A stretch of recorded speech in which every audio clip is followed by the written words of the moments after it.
All right. Now, let's talk about the timeline of the common law. Let me get a little water here.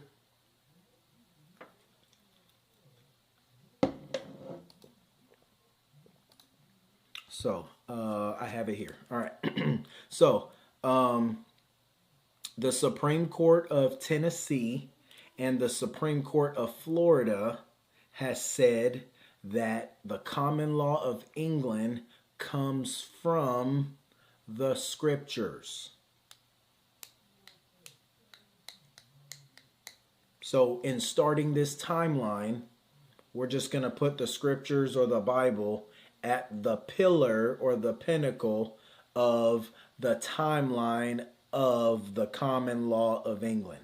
Does that make sense? Because the Supreme Court of Florida and the Supreme Court of Tennessee said that this thing we call the common law of England, which is the law of Tennessee and the law of Florida, they said, well, it came to us and it is based on, you would think they said, oh, the ancient unwritten laws of the principles. Nope, they said it comes from the scriptures. I think the Supreme Court of West Virginia says it too. Because they got a case where they talk about the Ten Commandments. I said, not the Ten Commandments. They say, yep, the Ten Commandments. I said, okay. So they said the Supreme Court of Florida, I'm reiterating, the Supreme Court of Florida and the Supreme Court of Tennessee said that the common law of England comes from the scriptures. Okay? So that's going to be the pinnacle of the timeline. All right? So whenever you think that timeline in the Bible works, we're going to go primarily the Old Testament. And I'm going to prove that right now. In 510 BC, so 510 BC is 490 years before the birth of Christ. Good and fitting before Christmas. All right, so 510 BC, there was a king of ancient England. They didn't even call it England then. They called it like Britain, something like that. All right, there was a king named Donwallo Momushus. In 510 BC, King Donwallo Momushus established what they would then know to be the Mamertine Laws. The Mamertine Laws cited the first 5 books of the Bible related to the principles of law for the ancient English people. I know 2 of them was like the right, and remember this is ancient English, so they didn't speak nothing like the English we talk today. But in the translations, they say that the roads to the towns and settlements shall remain inviolate. They said these people had the right to protect themselves against thieves and robbers. So you can see them ancient principles of the right to bear arms or the right to try. All of that was 510 BC. And the studies that people have done said they cite the first 5 books of the Bible as where they're getting each of those principles of the Mamertine Laws. Okay? Now, Donwallo Momushus had 2 sons. I don't know the other son's name, but the main son who became king, his name was Belinus or Beline or something like that. Okay, well, he was the first one to use the phrase common law. And that would have been around 450 BC. So this is before Christ. They said these laws, at the time this was cited in, I forgot how it went, but it was like from 450 BC. I forgot the timeline, but it was cited in the 1100s about this, that these laws are still celebrated among the English today and are considered part of the common law. All right, so that is 510 BC to the birth and resurrection of Christ. Okay, just as a timeline. So that's 510 BC. Matter of fact, let me write that down. That way I keep up with myself. All right, so 510. So we got the Bible. Bible as the antiquity of history. Then we got 510 BC. And then we got, so 510 BC, you got Dunwallow. And that would have been the first time the phrase common law was ever mentioned. They would have called it, in translations, it would have been called folk law. So folk law, all that. But that phrase is translated common law.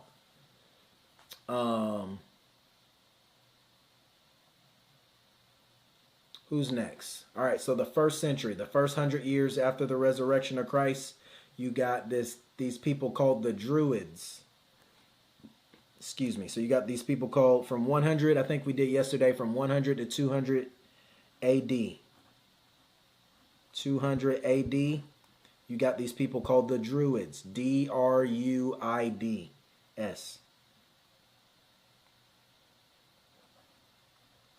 D-R-U-I-D-S. The Druids. These are people in ancient England.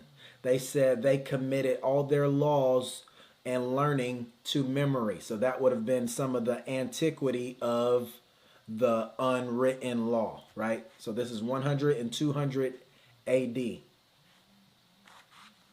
They said they committed all their laws and learning to memory, indicating an early unwritten legal tradition. Elements of the common law traced to ancient tribal customs of the Britons and the Germans. All right, so that's 100 and 200 AD.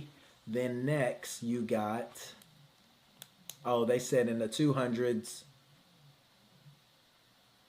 They said in the 200s, in the remotest parts of England, in the mountains, the Roman Catholic Church had not gotten there, and those people were worshiping Christ without ever being introduced to a Roman Catholic Church. This is why this is significant.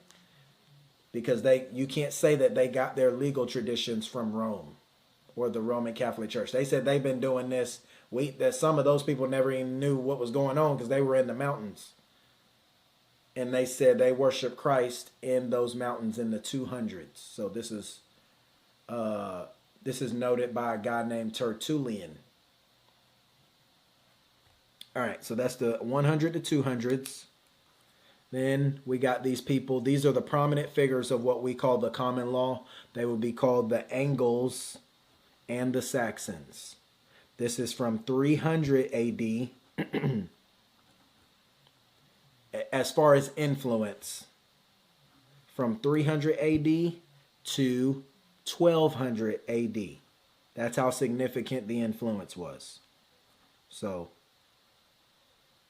from 300 AD to 1200 AD, you got the Angles and the Saxons. This is great homework for you. Go watch. I'm sure some nerd has got something on YouTube about the Angles and the Saxons, about these people called the Druids, about a Dunwallow. I'm sure somebody's got stuff out there. All right, so you got the Angles, what we now know to be the Anglos, plus the Saxons. And I got some nasty stuff about the Anglos and the Saxons. I got 2 books that talk about them. They got a book that says, what's the first one say? The first one says that the Anglo-Saxons can trace their history all the way back to the people of Moses. And then I got another book that says the Anglo-Saxons were, a lot of them, not all of them, but a lot of them were very, very dark. Very dark. Very dark. Almost a copper color. But we won't talk about that tonight. All right. But those are the Anglos and the Saxons. This is ancient England. So they said 300 to 1200 AD. The Angles and the Saxons. So 100 and 200, you got these people called the Druids. And then 300 to 1200, you got the Angles and the Saxons. Now, we're going to cut in between that, and we're going to say, and Lord willing, I'm going to make videos about all of these major time periods of the common law. I'm going to try my best. So in 950 AD, what they said was Romish ecclesiastical and canon law that was received in the rest of Europe was resisted by the Anglos and the Saxons in the 900s. So in the 950s, they kept trying to force and enforce and influence what they call Romish ecclesiastical canon law. Received in Europe, was resisted by the Celtics and the Britons. Okay, so that's 950 AD. Okay, now this is very important. So you got 1042 AD. 1042. You have the last Anglo-Saxon king. I think they just called him a Saxon king. His name was Edward the Confessor. I watched a video on Edward the Confessor today. That dude was a boss. He was a devout Christian. He didn't want to be king, but because he was in the bloodline, he was next up. And for good and for bad, people half don't like him, half loved him. But because he didn't want to go to war, he gave out all the money. I don't know how taxes really worked in this time period. I'm going to learn it. But they said with Edward the Confessor, no taxes, zero taxes. He said they cut it off. Now, that's in their world, in their reality, that was not an amazing thing. But they said that dude lived so godly that when he died, people went to the shrine they built for him and people got healed. Yeah, that Edward the Confessor dude was a nasty brother.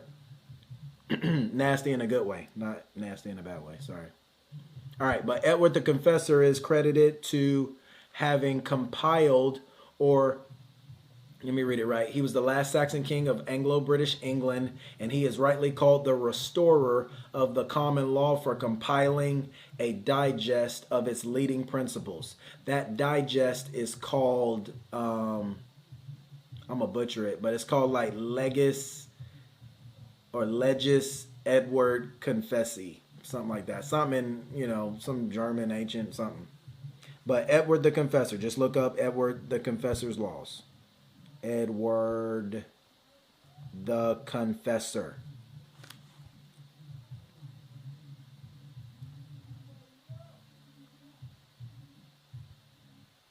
Let me see, I'm missing something. So we got 100, 200. Yeah, I'm right. Anglo-Saxons from 300 to 1200. Which there's a lot happening there. I'm glossing over it just as an overview. And then you got in the 900s, you got the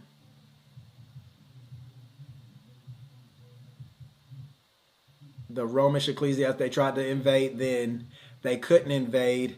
In 1042, Edward the Confessor was the last king of the Saxon Anglo-British England. He is rightly called the restorer of the common law for compiling a digest of its leading principles. They said in 1050, that's where I'm going, 1050 they set up the jury system. So that's where we would have got the trial by jury. Let me see. That's 1050 even. 1050 AD, they would have gotten they said these are the first traces of the early jury, of the English jury system, based on the 12 patriarchs or the 12 apostles. 1066. Okay, so that's really it. What was that dude's name? Nobody. They just said that's where they set up the jury, trial by jury.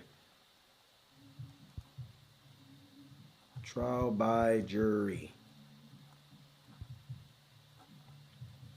All right, so let's recap. I do have 5. So the Supreme Court of Tennessee and the Supreme Court of Florida said that the common law comes to us from the scriptures. Okay, so we'll just say that's antiquity, ancient history, right? And then 510 BC, you got a guy named Donwallo Mamushis, who is citing the first 5 books of the Bible as the Mamertine laws. That's the laws of ancient Britain and the Celtics, or whatever they called themselves then. All right, and then his son Belinus called it the common law. So that's 490 years before the birth of Christ. Because remember, we're in Christmas, so they'll tell, theologians will say, okay, well, there was about a 400-year period of silence where there was no prophets, there was nobody speaking as the voice of God, but they got a 90-year head start where they're still obeying biblical principles in 510 BC in ancient Britain. All right. Then you get on the other side of the resurrection of Christ, and you have 100 to 200s. You got these people called the Druids, Druids.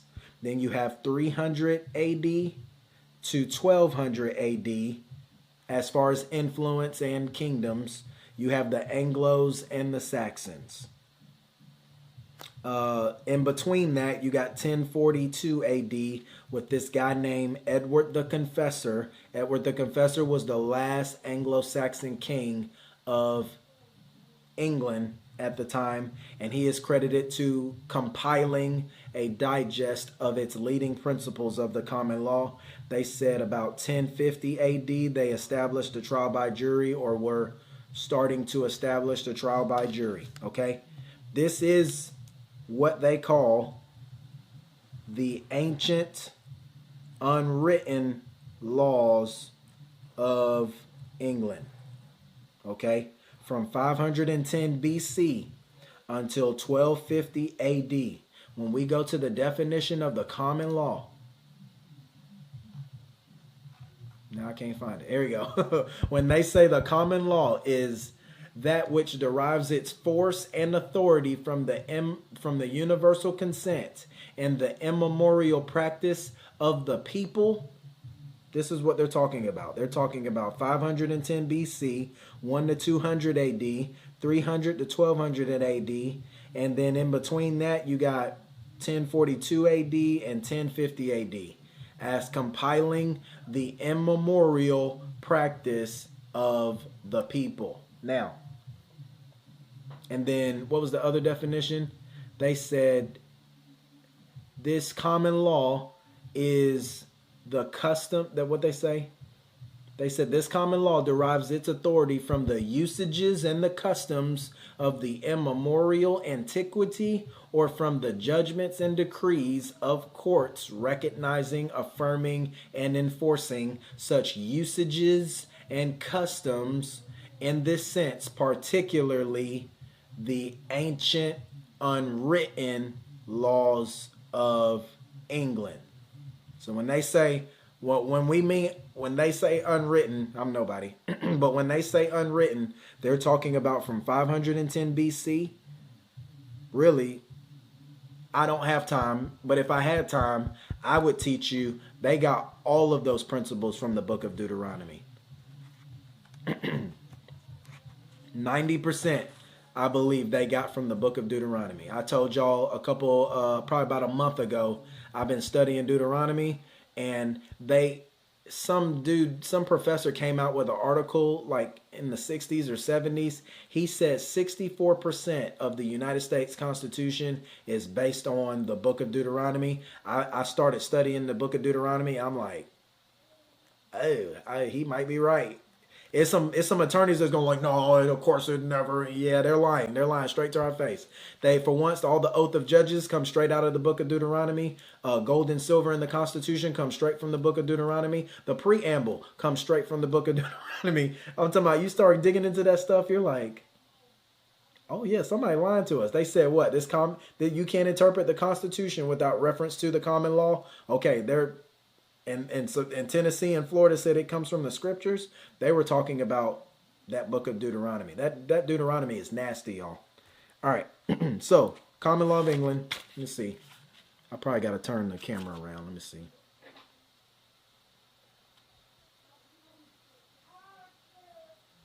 My neighbors are like crazy alcoholics, so they yelling and arguing. But all right, so you got the Bible. You got Dunwallow, you got 200 AD, you got the Druids, you got 300 to 1200, you got primarily the Anglos and the Saxons, 1042, you got Edward the Confessor, and then 1050 they start setting up the trial by jury.